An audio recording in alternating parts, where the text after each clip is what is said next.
Ադրբեջանական բենզին են վաճառում հայաստանյան որոշ լցակայաններում, կօգտվեք։ Չէ։ Գիտեք ինչ, անկախ ամեն ինչից, այս ամեն ինչը նախընտրական ինչ-որ քայլեր է։ Այս որ ձրի թոշակառուներն եսին փող չեն, բանա, որ պետք է ձրի բուժվեն, բան, էդ էլ է բան։ Էսա գտերակ ընտրությունից հետո այդ պետք է չլինի։ Սա ժամանակավոր բան է։ Ադրբեջանական բենզին ներկրելն էլ է ժամանակավոր բան։ Այլ ընտրությունների հետ։ Պիս օգնել, որ փորձ են անում բերեն։ Էդ էլ գիտենք։ Մենք մեր փողը ոնց որ ուղարկենք Ադրբեջանը կամ Թուրքիան իր համար զենք առնի։ Մենք փողը տալիս ենք զենքի համար։ Նա զենք առնի, օրից որ զենք առնամ, շատացնում է, մեր պետք է նորից հարձակվի։ Հիմա նորից պետք է Ամերիկան չի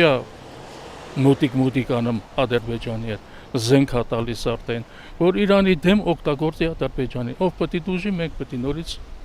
մեջին դուժենք։ Չէ, ինձ թվում է, էս էլ է ֆալշ քայլ։ Այդից լավ բան չեմ նկատում,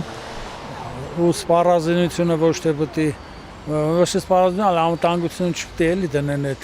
հարևանից բենզին ներկրել, Ռուսաստանն էլ էր էլի, հարևան ինչ տարբերություն ընդեից թե ընդեից։ Հələ սա ինչ-որ տեղ թշնամի ամ էս գալիս, հոգեպես, նա գոնե էլի մի քիչ բարեկամ էր գալիս, էդ է տարբերությունը, թե չէ ուրիշից բենզին ներկրելը չեմ գտնում էլի անվտանգային լուրջ քայլ։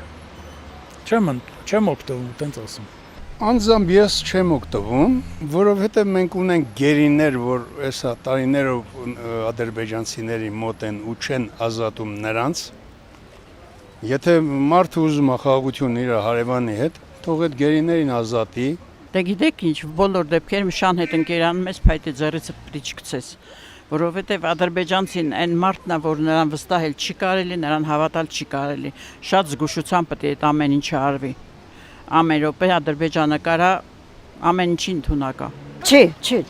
Տշնամու հետ բոլորովին չես կարա բարեկամություն անես։ Այսքան բանը որ նայում ենք, չէ, ջաննեից ցավատալի։ Ոնց կարաս նրա այդ բարեկամությունը, այսինքն